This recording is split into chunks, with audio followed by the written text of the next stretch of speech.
daghang salamat sa pagtawag, Sister. Okay, ano? O maayong buntag sa tanan, maayong hapon sa uban, maayong ugto. O sa pagpadayon, no? Akong pagkatahon diri ang maayong higala. Ang maayong higala si Jesus dagan. Siyang labing maayo sa tanan. Kayugasan man niya ang kaugawan ko. Kanunay siya kung kinahanglan. Sa tanang kagulanan, siya'y kalipayan. Isulti lang kaniyang tanan. Kay siya nagayudandam sa tanang panahon, sa pagtabang sa tanan nga nalisdan. Ang tanang kasubanan iyang gikuha man, ug sa tanan ko nga mga panulay. Siyang kaligunan ug akong dalangpan, dili ako gayud niya biyang. Sa tanang kagulanan, siya'y kalipayan. Isulti lang kaniyang tanan. Kay siya nagayudandam sa tanang panahon, sa pagtabang sa tanan nga nalisdan. Dili ako talikdan, kay siya gamhanan, samtang ang akong pagtuligonon. Wala na'y kahadlukan, bisan linibutan, sa mabangis ug kaaway kadaghan. Sa tanang kagulanan, siya'y kalipayan. Isulti lang kaniyang tanan. Kay siya nagayudandam sa tanang panahon, sa pagtabang sa tanan nga nalisdan. Daghang salamat, akong ibalik sa atong presider. Amen. Daghang salamat, Sisters Salim, sa matang nga mensahe sa awit ang maayong higala. Atong ihatag ang panahon sa atong speaker, Brother Christian Galorio. Imo ng panahon, Brad Christian. Maayong buntag mga kaigsunan, asa man kamo karon nga lugar, dapit. Good morning kaninyong tanan, o daghang salamat. Ay akong pasalamatan una dahil labos tanan ang Ginoo tungod kay gitagaan na usab kita niya o bag-o na usab nga kahigayunan nga makapamalandong sa iyang mga mensahe sa awit ug mensahe sa pulong. O daghang salamat sa ato ang mga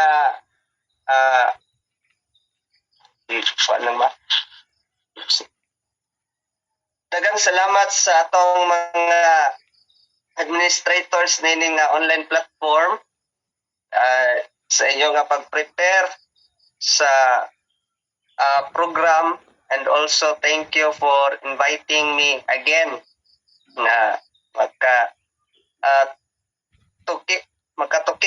makadala ni ining mensahe sa pulong sa Ginoo. O usa kini ka panalangin mga kaigsunan kining online platform, kini bitong online nga bisag asa kitang dapita, nagkaiusa kita sa pagtuon sa balaan nga kasulatan.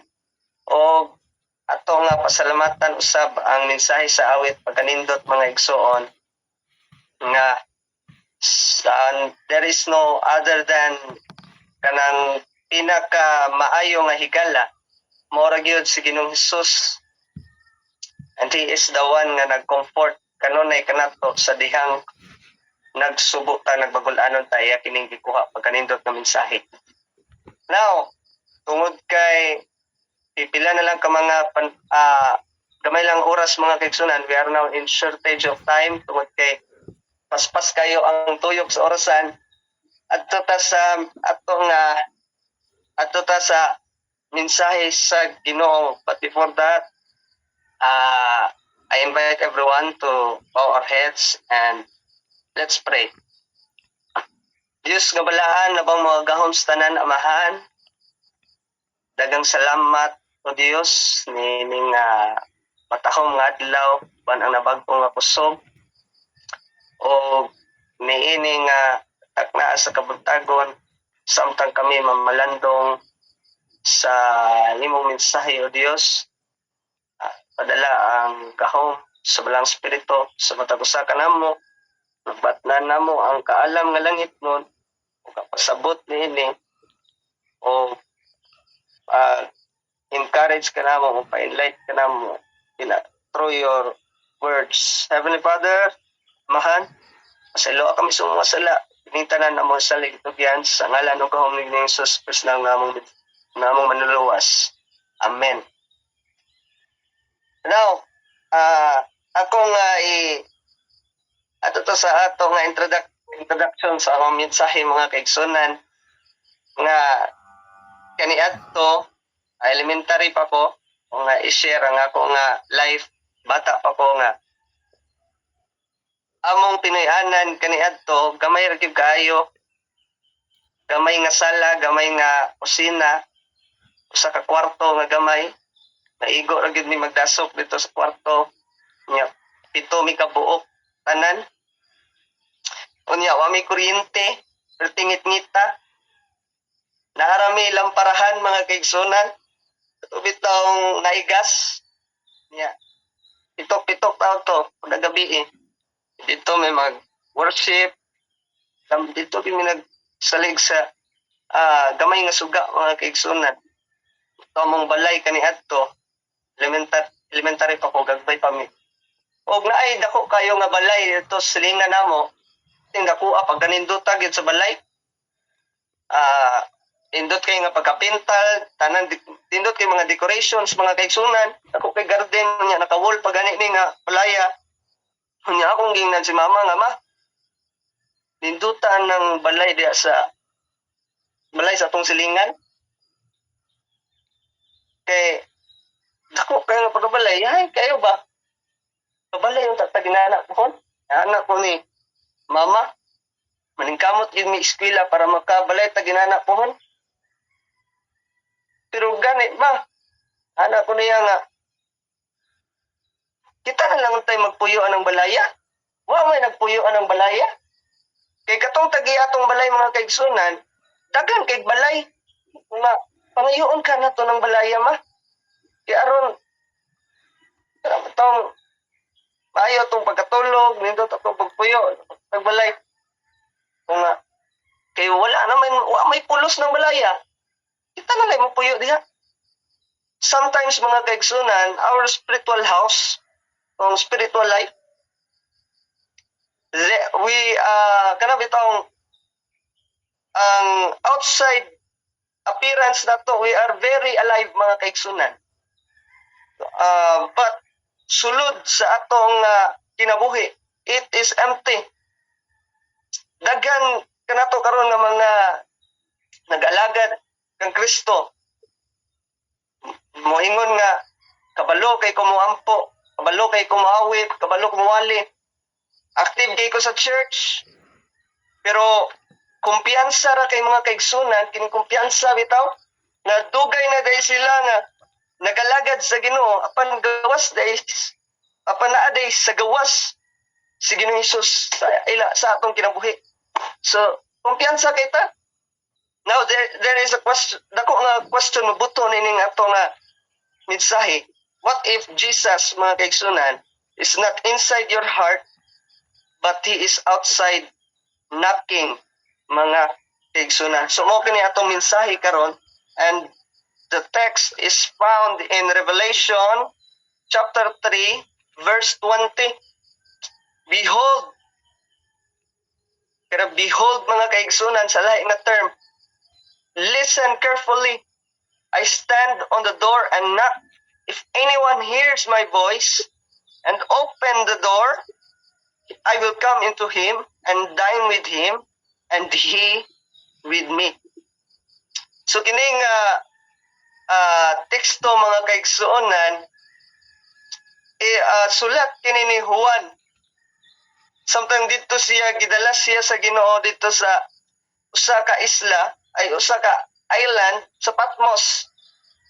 O dito mga kaigsuonan sa island of Patmos, nakadawat siya og vision si Juan gikan kang Ginoong Hesus, o gisugo siya sa Ginoo nga isulat ang iyang pulong, ang iyang mga pulong ngadto sa 7 churches, 7 ka mga simbahan. Ug usa niini mga kaigsunan sa atong text ang Church of Laodicea. So kini nga verse mga kaigsunan, daghan sa mga tao ang nagamit ini nga verse for evangelism.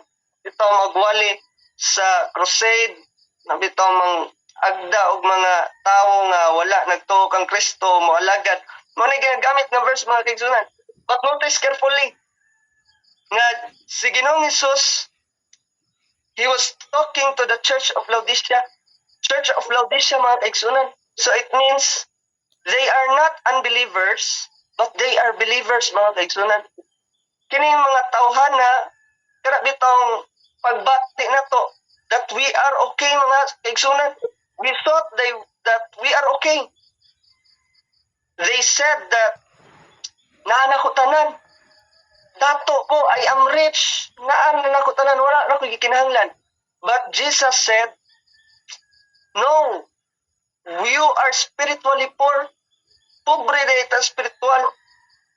Ang pinakadako ang delikado niini mga kaigsunan atong na sayra na atong na bantayan niini nga thought nga ang pinaka delikado dahil niini dili ka nang magunaw na yes, delikado man gyud nang we are far from the church, but the biggest danger also mga kaigsunan is being close to the church but layo ta diha kang Kristo.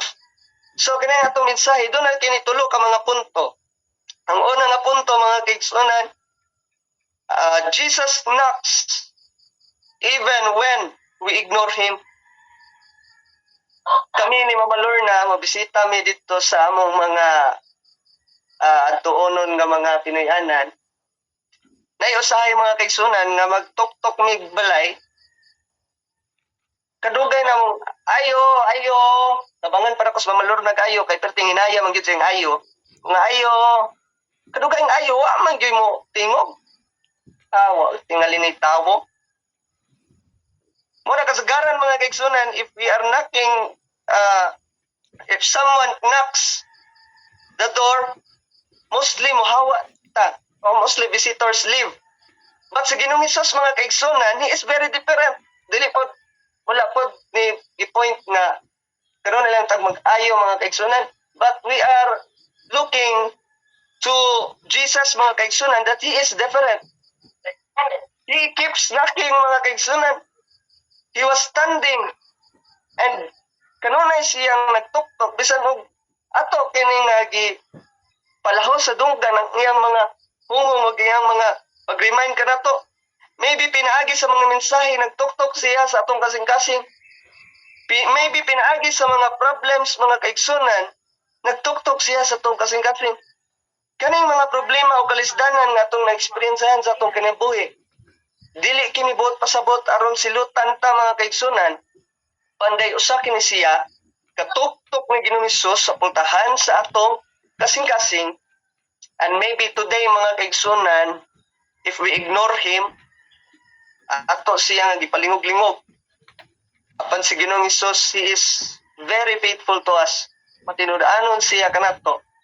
And he is standing outside the door of our hearts.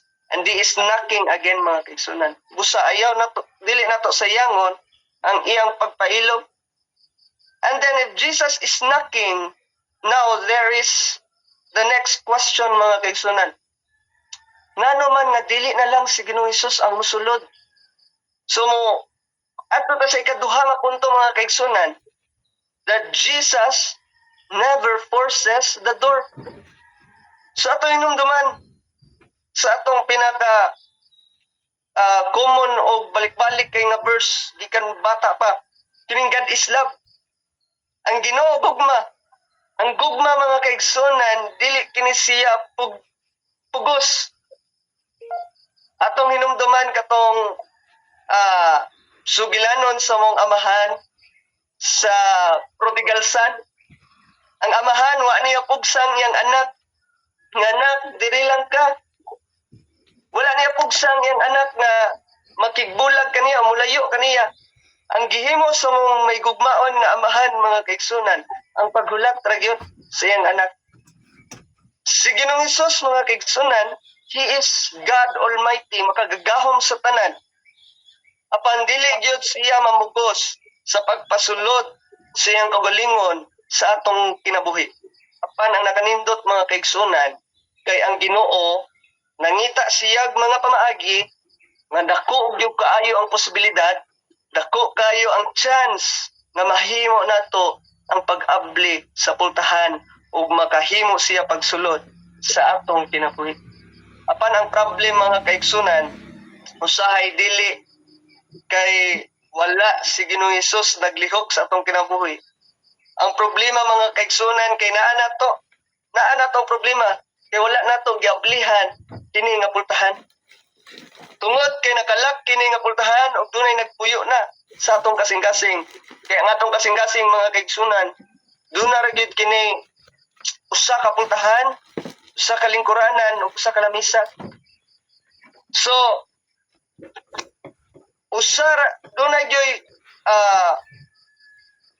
kana bitaw dunay gyud pasudlo nimo sa mga pultahan, imong palingkuron. So dili pod mahimo mga kaigsunan nga ang Ginoo mo imong pasudlon sa mga pultahan ug imong palingkuron, unya ang yawa imo pong pasudlon kay imong pasabakon sa Ginoo sa mga lingkuranan. Dili pod mahimo mga kaigsunan nga ang yawa mo imong pasudlon una, unya ang Ginoo imong pasabakon. So it's either mga kaigsunan nga naa gyud kay ibilin ug ang isa imong ipagawas sa imong kasing-kasing. Kung ang yawa may magdumala sa atong kasing-kasing mga kaigsunan ug atong pasudlon, ang garbo mapatigbabaw, ang sala mapatigbabaw. So we are busy kayo nini nga kalibutan.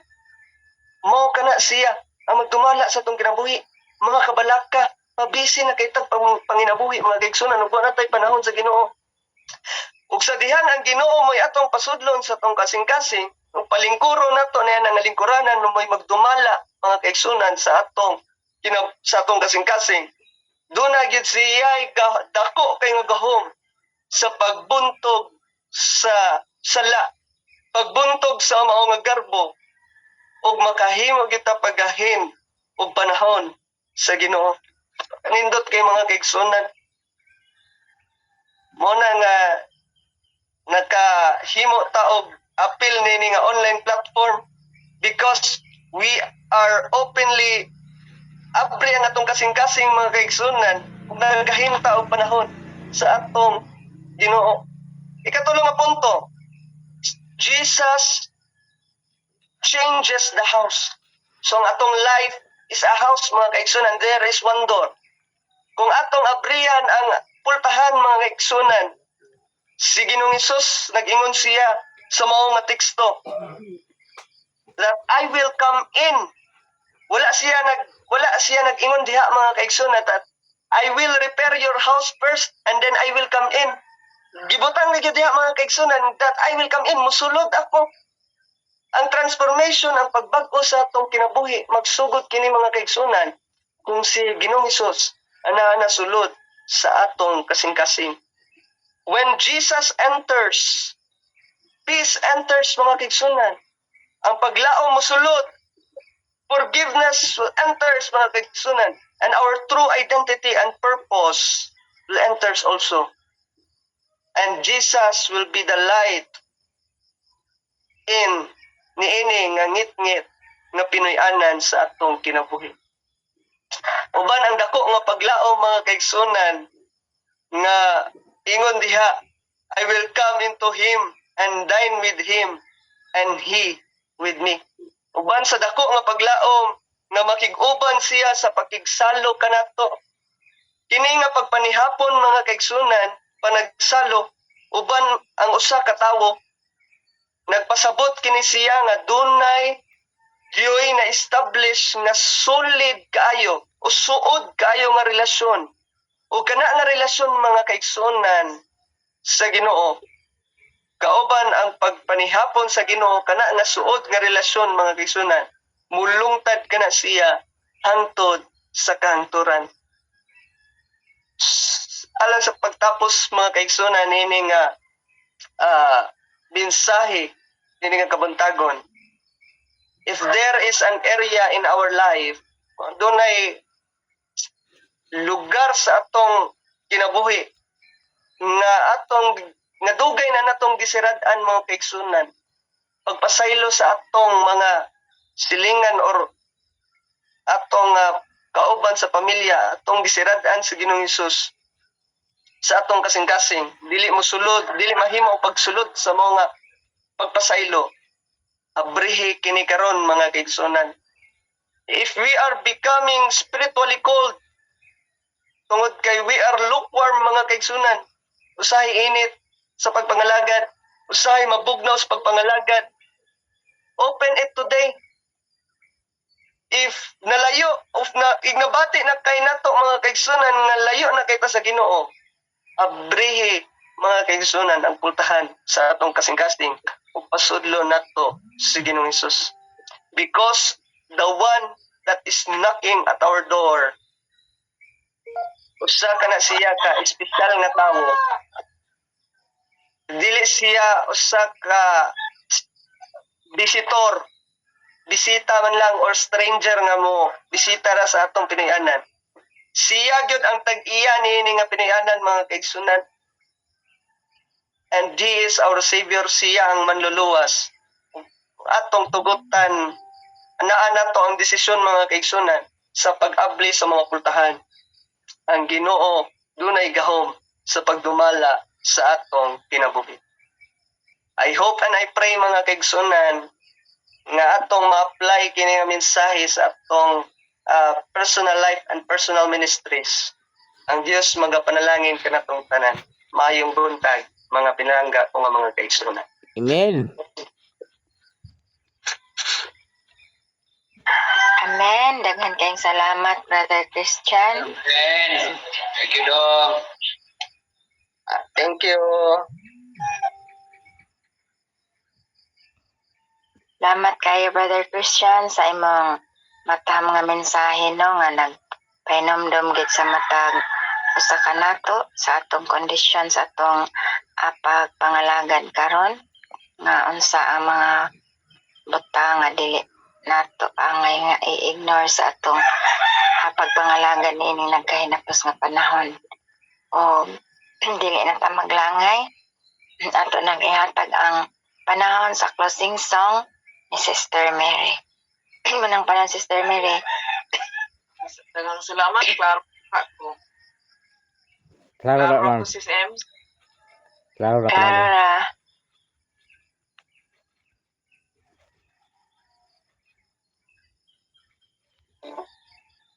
Time after time I've been searching for pleasing some void. I was trying to label the ills of this world I was in. Surface relationships used me till I was dying. And all the while someone was begging to free me from sin. He was there all that time. He was there all the time. Waiting patiently in time. But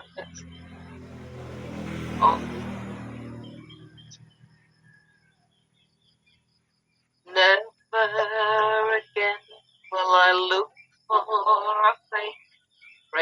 losing. Now that I have the answer, my life is just starting to rhyme. Making its new day within me is a cup of fresh light. And oh, what I've missed, he's been waiting right there, oh, but he was there, oh, he was there, oh, that time. He waiting patiently in line. He was there, that he was there all the time. He was there all the time, waiting patiently in line. He was there. Oh, but balik sa mo, Ems. Amen. Amen. Daghang kayong salamat sa